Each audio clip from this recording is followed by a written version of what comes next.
Boss, that man you picked up in Walla Yamasa is a top-notch gunsmith. We've got plenty of work for him. But it turns out that he's just the apprentice of a so-called legendary gunsmith. Now, if this legendary gunsmith is all he's cracked up to be, we could really use him on our side. The apprentice gave us the whereabouts of his master. If you've got the time, go and grab him.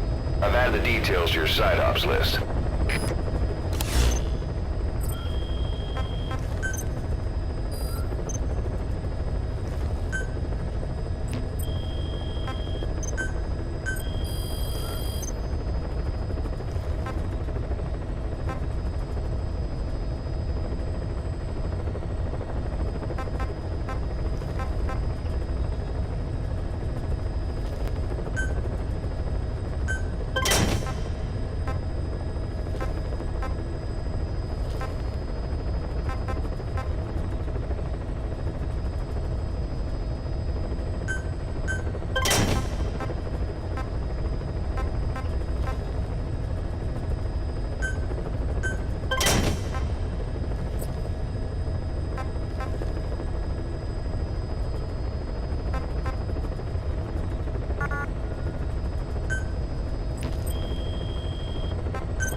You know the hardest man to break.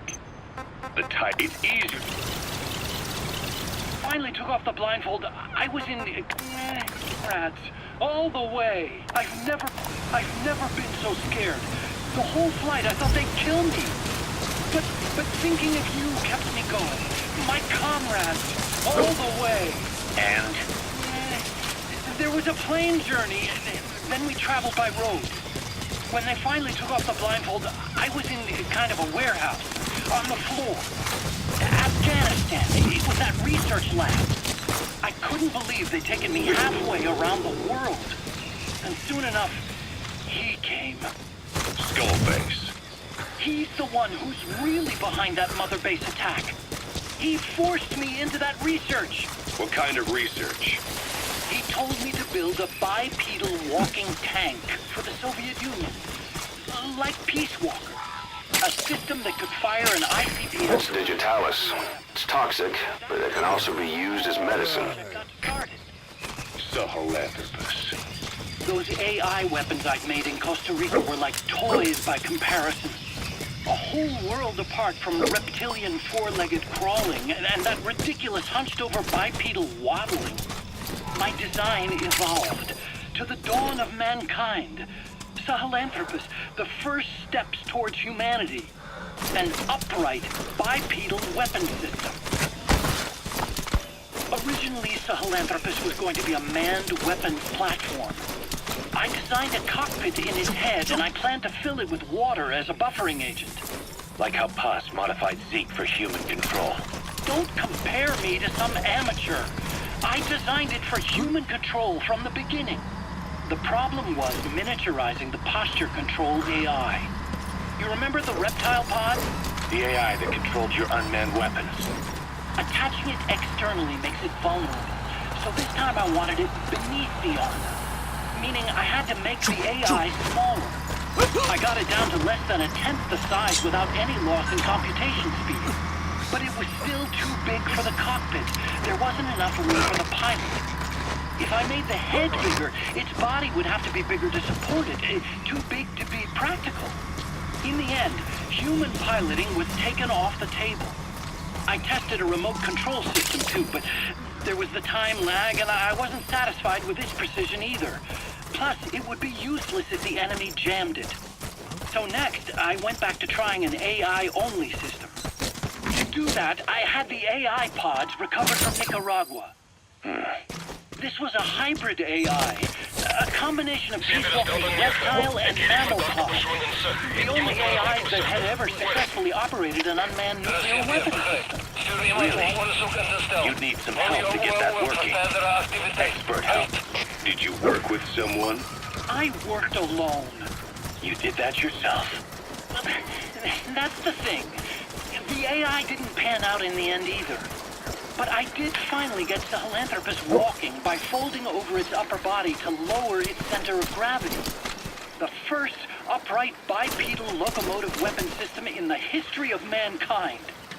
I guess technically it falls into the anthropoid ape category. I don't see the benefit of having it stand taller. On terrain with significant differences in elevation like Afghanistan, you need a body that's vertically adaptable.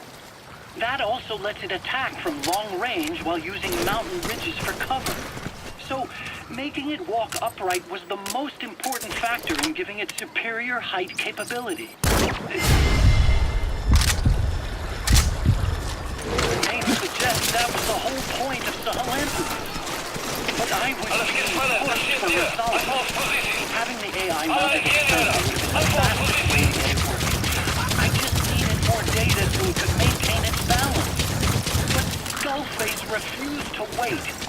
He dismissed the idea of AI control and took Sahelanthropus away from me before I could finish it. But it was walking when it came after you. That's just it. I don't understand how Skullface got it to move upright, without a pilot or an AI. And walking at that speed, too. It's beyond anything I could have imagined. This is like the Wright brothers making it to the moon. I'm just as clueless as you are. So this Sahelanthropus, where is it now? I have no idea. All my experiments took place at that cave. I've never seen it anywhere else. Besides, it's still just an incomplete prototype at this point, and nothing but a paper tiger. Even if it can walk, it's far from being a viable weapons platform. It wouldn't be useful in actual battle. Emmerich will remain here at Mother Base for now, but not as a member of Diamond Dogs. I still don't trust him. That work for you? Fine by me. He can't be allowed any contact with staff either. Yeah. A lot of the guys who lost some payback for 9 years ago. We still need him alive. But we have to restrict his movements. He can only go where we tell him. And of course, the interrogations will continue. He worked for that skull bastard for nearly a decade. He still has more to tell us. How long are we gonna press him? If our investigation shows he really had nothing to do with the attack, we'll reconsider his place here. But I don't expect that to happen. Remember that water tank-shaped object in Emmerich's lab in the Soviet base camp? The thing that started talking to you like a possessed answering machine. That was a pod valve for housing the AI used to control unmanned weapons. You remember, back in '74 in Costa Rica. It was in those machines you fought there. They were designated Pupa, Chrysalis, Cocoon, and Basilisk. And each of them was fitted with an AI unit called a reptile pod. Emmerich created it. It mainly handled the machine's posture control and autonomous behavior. But the Basilisk, aka Peace Walker, also featured a second AI pod.